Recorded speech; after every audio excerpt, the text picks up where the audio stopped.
Hello, friends. Divine greetings of this beautiful day to all of you. So, here I, Kunal Nagpal, welcome you heartfully to this great economic session.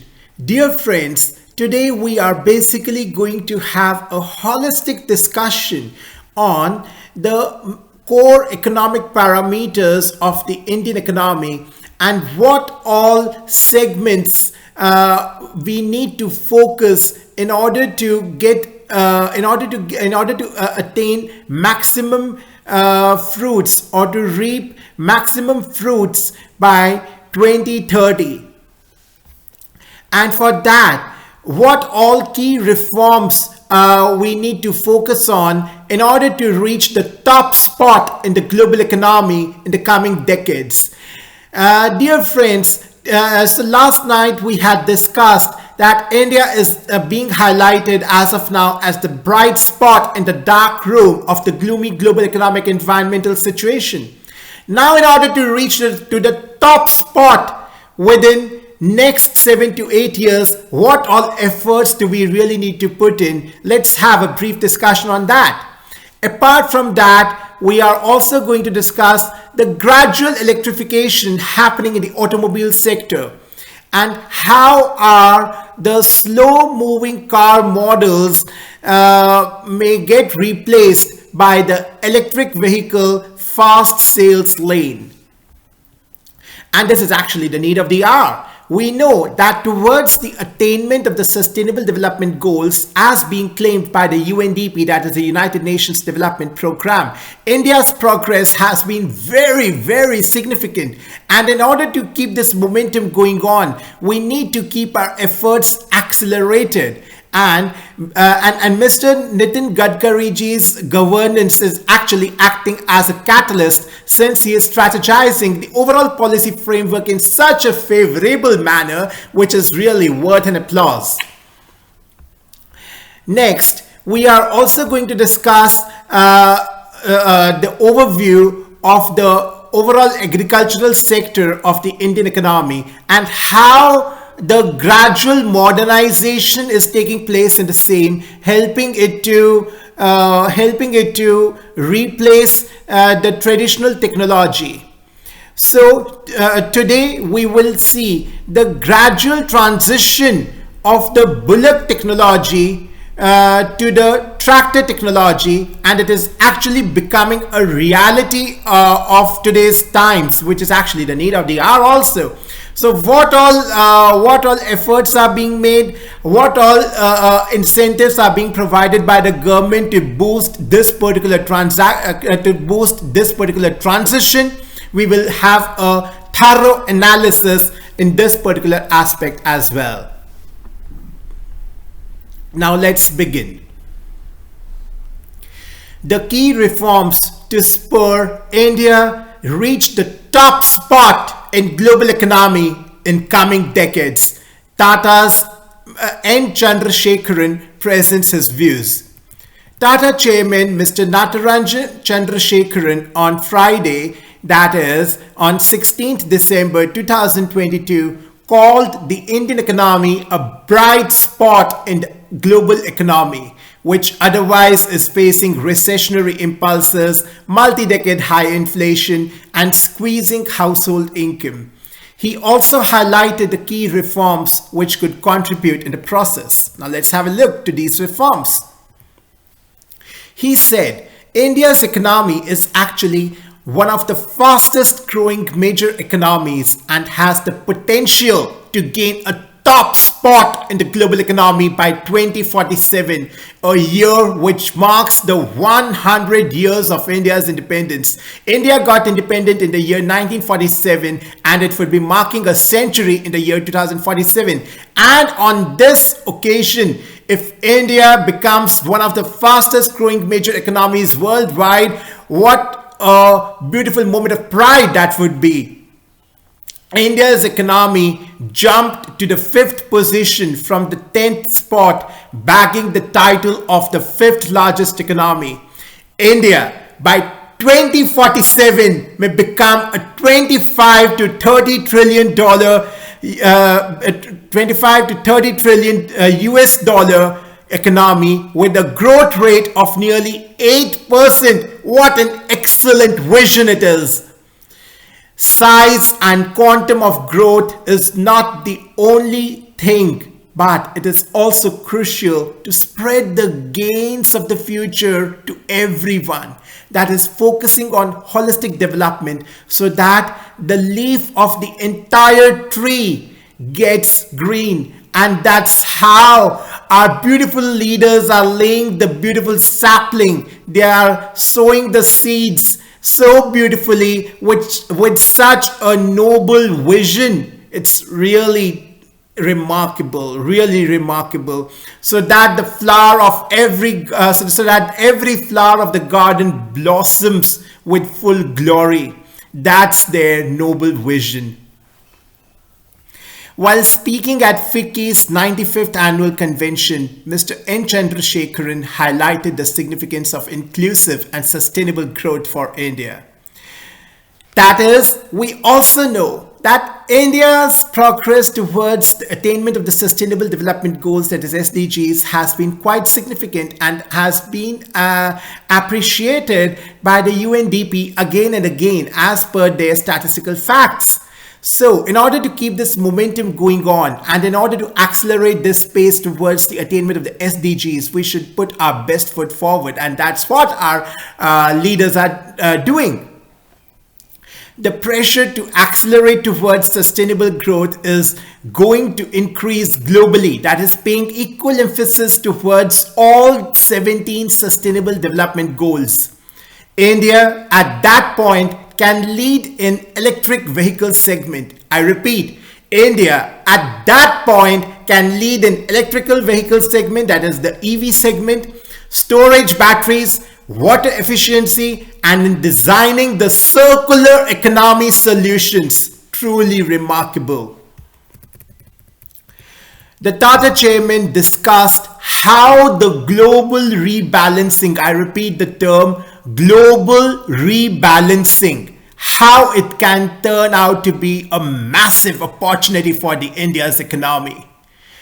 The geopolitical tensions have disrupted the supply chain. That is the Ukraine-Russia war, overall geopolitical tensions and have led to the adverse supply chain disruptions. So with focus on human capital, sustainability, and use of technology, the opportunity can be utilized by India to gain a prominent spot in the global economy. I repeat, human capital, sustainability, and use of technology can enable India to actually capitalize and enhance this particular opportunity by encashing it to the fullest capacity in order to help India to gain a prominent spot in the global economy. So these are the core areas of strength India should focus on.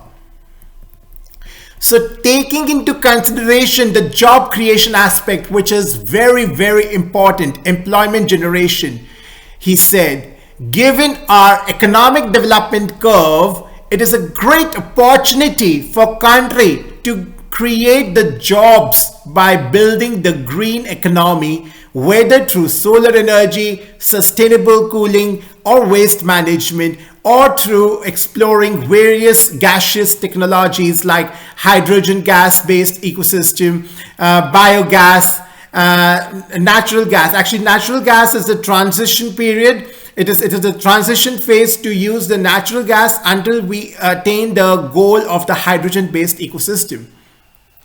So in this process of creating the green economy, we should try to generate maximum employment opportunities for the people of India. Inclusion, next aspect, women empowerment.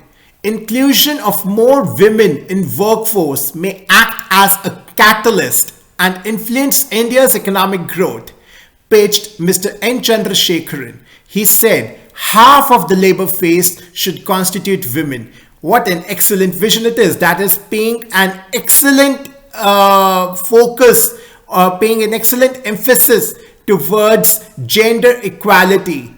And that is the real essence And that is the real solution of breaking the patriarchal bars which have basically restricted our economy to grow, which have acted as the main hurdle for our economy to prosper. So we should break all these barriers, and everything lies in the mind. So we should allow the women, we should give women equal opportunity to grow. And that is the holistic development, and that is to respect the basic sanctity and the basic existence of an individual, which should not be based on gender at all, never. And that would lead to the real balance in the society.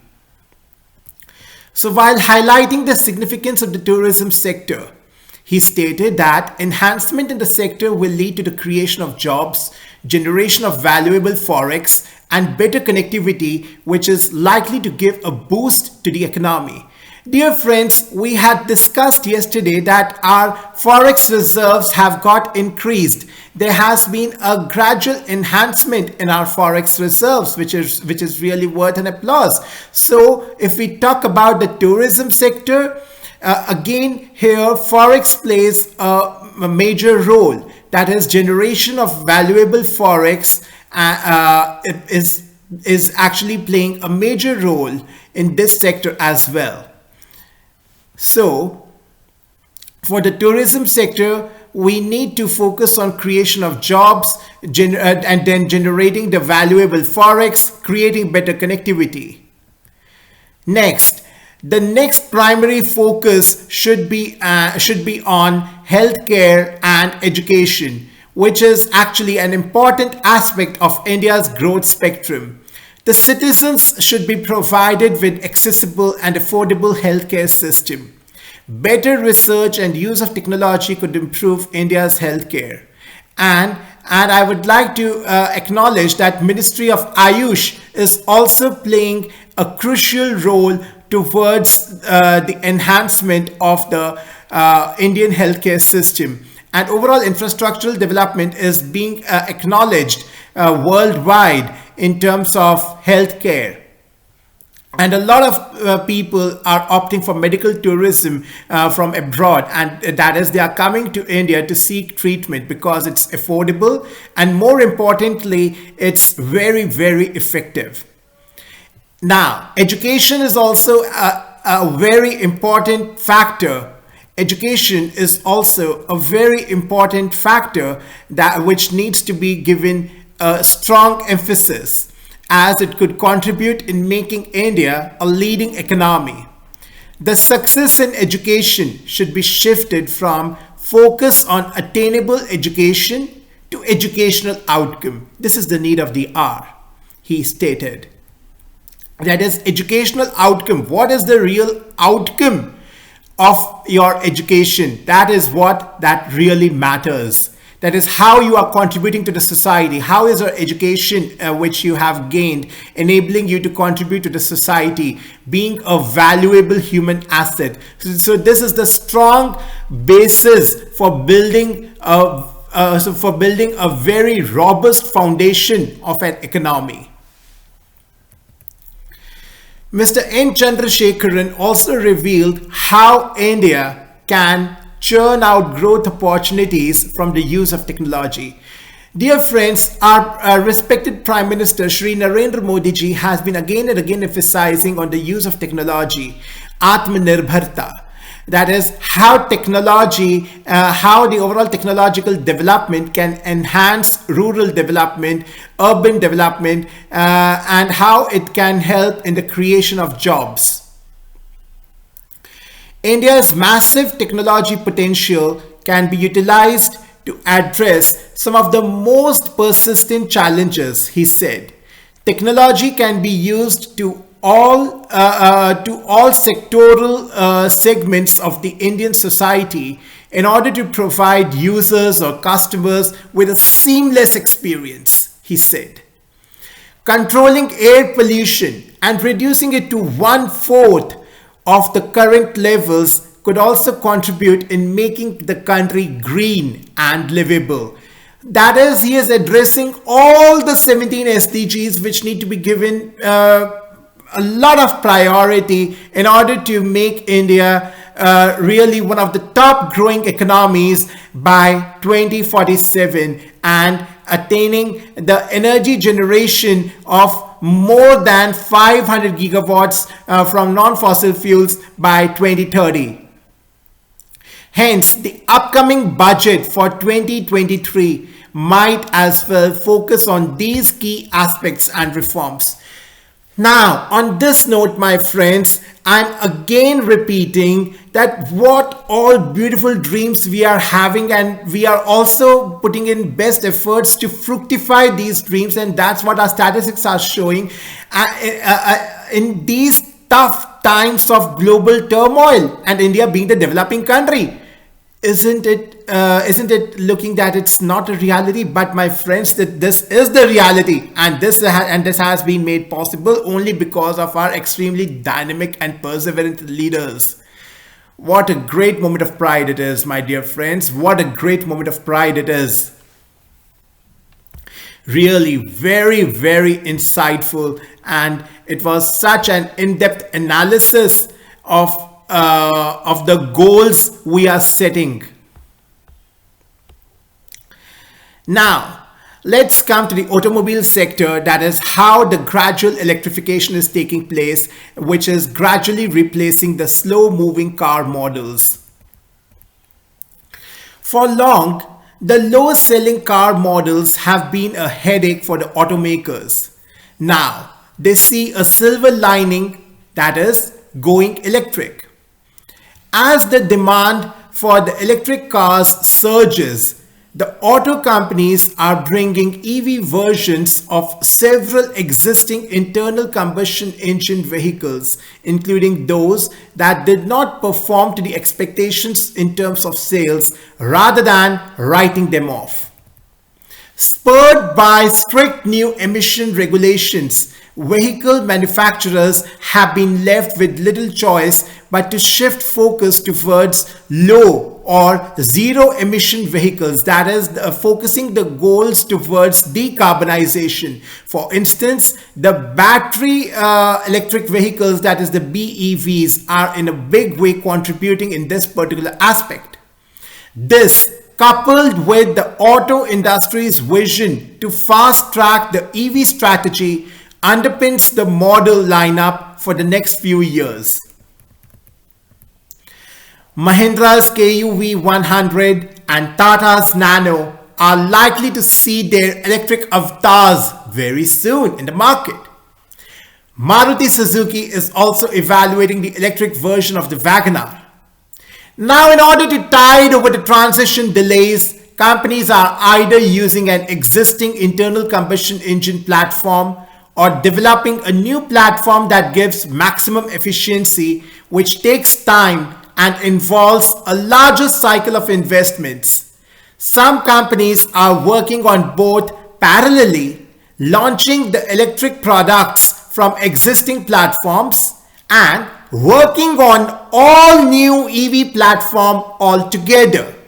So we are seeing that how progressively we are moving towards the attainment of the EV technology and making it a great success in the Indian economy. This is all possible due to the extremely dynamic governance of Mr. Nitin Gadkari ji. Really marvelous and worth an applause. Now, going forward, let's discuss the core dynamics of the agricultural sector. In our previous session, we had discussed about the overall modernization of the agricultural sector which is taking place. Now, in continuation to that, we will consider that how the gradual transition is taking place in a rapid manner, actually, from bullock cart to the tractor technology. What all incentives are being provided by the government to make this dream project a reality gradually, That's what we are going to consider in this particular session. So, the first question put to the great pioneer from the agricultural sector is, how do you explain the spurt in the tractor sales in September and October this year? To which he replies, there have been a couple of favorable factors. First, many people postponed their decision to buy the tractors due to COVID. It's a costly item and hence people weigh several factors before buying it. During the COVID period, growth in agriculture was intact and there was no adverse impact on agricultural income. But the farm households remained cautious as half of their incomes come from the non-agricultural sources, a segment impacted by the pandemic. Second, the prices of the agricultural commodities went down during the COVID. During this year, the farm prices are relatively higher. In several commodities such as paddy and wheat, the farmers are not even asking for the MSP, that is the minimum support price, as they are receiving the higher rates in the open market. So we know that as the agricultural sector or the primary sector is the main source of income generation and employment generation in the Indian economy, and the other thing which we know is that the only thing which is constant is the reality is in reality the change. The change is the only thing which is constant. So the gradual and regular upgradation of the existing technology is the need of the hour, and that is the essence for the true success, and that's what we are trying to incorporate in the agricultural sector. The next question being asked is, are the government incentives enough to increase the mechanization? Actually, there are a lot of schemes. Many states are providing incentives for mechanization.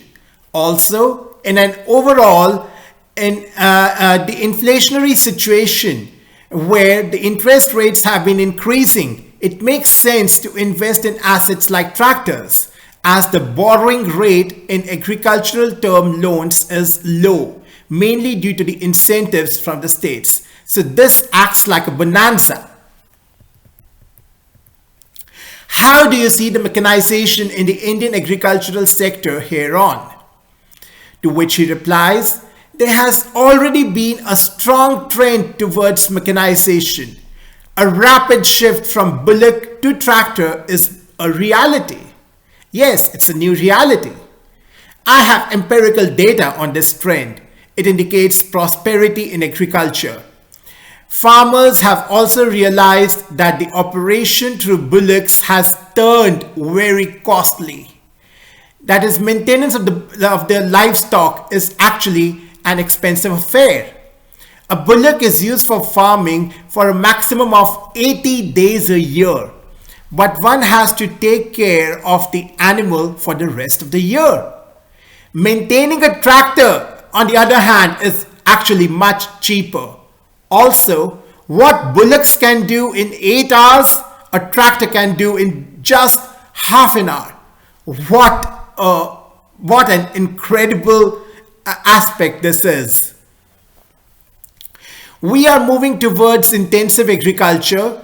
This obviously will lead to the maximization of overall efficiency and effectiveness in this particular sector, as we are observing the transition from bullock cart to the tractors. So this will obviously enhance the overall prospects. Earlier we had one crop. Now, in most farmlands, we do have 2 crops. Another reason for mechanization is that the members of more and more farming families have been withdrawing from agriculture due to various reasons, be it better economic status or migration to the urban areas. And tractors have many other utilities as well. For instance, it's widely used for transportation in the rural areas.